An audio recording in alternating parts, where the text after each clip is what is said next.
자, 오늘은 크러싱 캐칭 이론적인 거 한번 보겠습니다. 크러싱 캐칭의 기본 위치 선정과 기본 자세 굉장히 중요합니다. 실제로 이게 모든 걸 거의 좌우한다고 하면은 과언이 아닙니다. 위치 선정을 잡을 때 어떻게 잡아야 되느냐? 볼이 오는 발, 골라인 위에 두 발을 모고 씁니다. 오른쪽으로 한 발 이동, 발을 모아서 그 다음에 45도 옆방향으로 이동하면 됩니다. 그 자리에서 돌려요. 방향을 틀고요.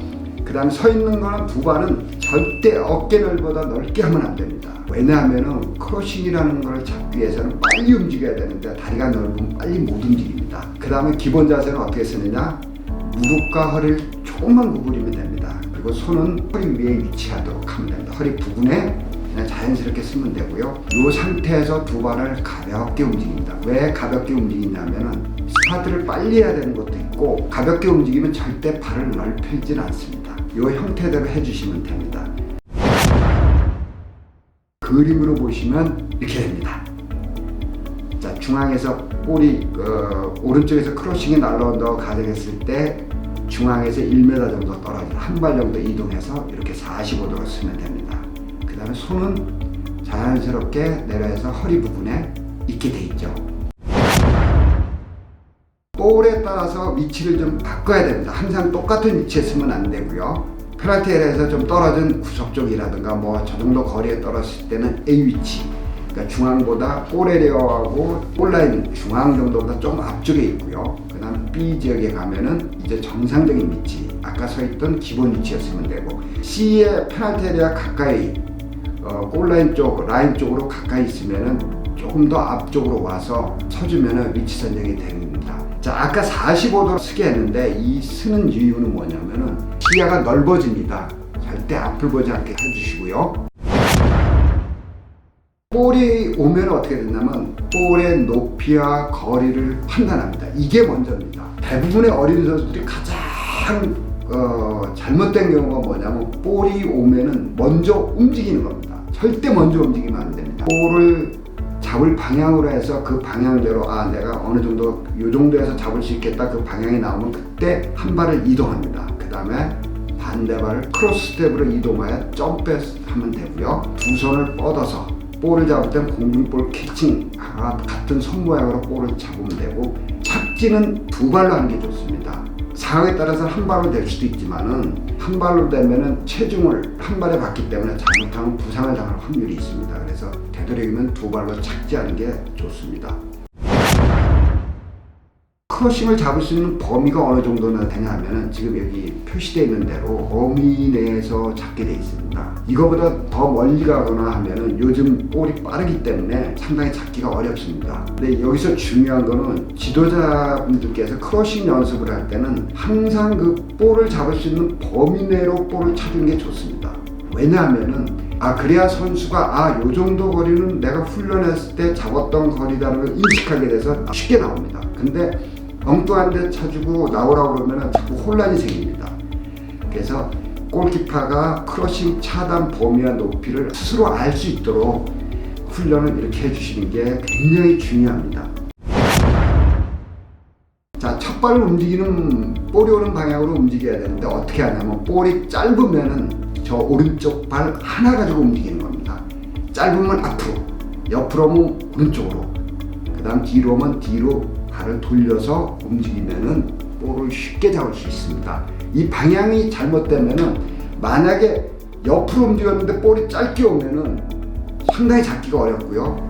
그 다음에 앞쪽으로 이동했는데 볼이 뒤쪽으로 와버리면 볼 잡기가 어렵습니다. 그래서 골키퍼는 볼이 뜨면 먼저 판단을 먼저 하고 그 다음에 발을 움직여도 절대 늦지 않습니다. 그래서 이걸 잊어먹으시면 절대 안 됩니다.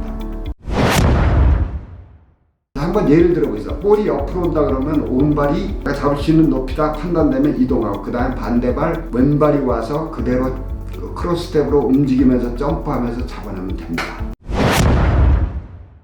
가까이 오면은 두 발로 떠서 돼요. 자, 키가 크기 때문에 전혀 문제가 없고요. 자, 볼이 느리게 오니까 쉽게 잡죠. 볼이 느리게 오면은 뭐 범위가 더 넓어질 수도 있고, 정면에서 할 때는 뭐 앞쪽으로 나가서 잡고 뭐 이렇게 할 수 있지만은 보통적인 크러싱은 가까이 오기 때문에 아까의 그 범위를 벗어나기 어렵습니다.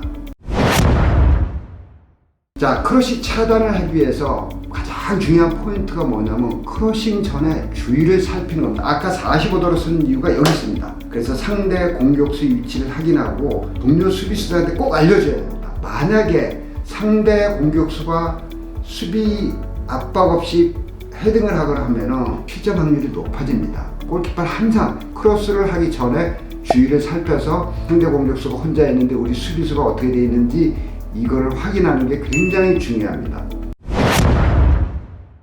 얘기를 안 해주고 그냥 스스로 공격수 혼자 헤딩을 하게 되면 어떤 결과가 나오냐면, 자, 만약에 수비수한테 이 혼자 간다고 알려줬으면 이거 따라가면 되는데 이렇게 쉽게 헤딩을 하게 됩니다. 분명히 시간적인 여유가 있음에도 불구하고 5m 앞에서 이렇게 헤딩을 하게 되면 골키퍼가 이걸 차단하기 굉장히 어렵습니다. 공격수의 위치를 알려주고 항상 알려줘야 됩니다. 아무리 뛰어난 골키퍼라도 거리가 있더라도 지금 막기가 어렵습니다. 지금 혼자 헤딩을 하게 되거든요.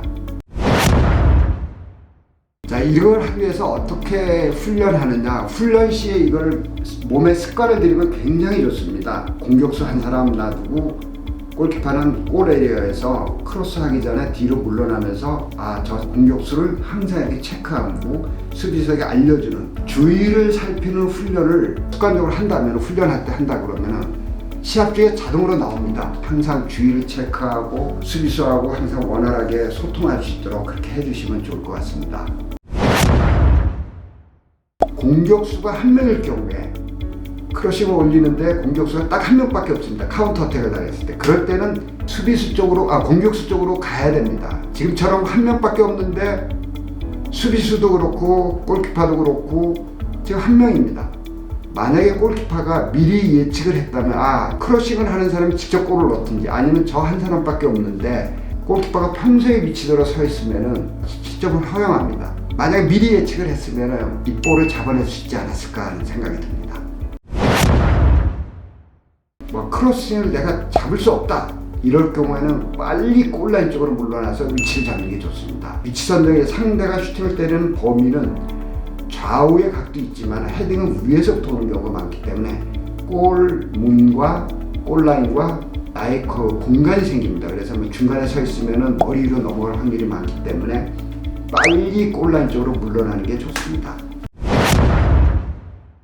여러 가지 그 사항들을 훈련 시에 조금씩 미리미리 해둔다고 그러면은 크로스에서 실점을 당하는 일은 많이 줄어들 겁니다. 정확한 위치에 서고 그 다음에 주위를 살피고 상대 공격수가 어디에 있는지에 따라서 수비수한테 알려주고 카운터 당했을 때 빨리 판단해서 위치를 수정해줘가지고 대비를 한다고 그러면은 아마 실점률이 많이 줄어들지 않을까 생각됩니다. 지도자분들이나 선수 여러분들 이런 부분에 조금씩 신경을 쓰고 훈련을 해주신다면 아마 좋은 선수로 성장하지 않을까 생각됩니다. 여러분 열심히 해주시고요. 좋은 선수로 성장하기를 바라겠습니다. 감사합니다.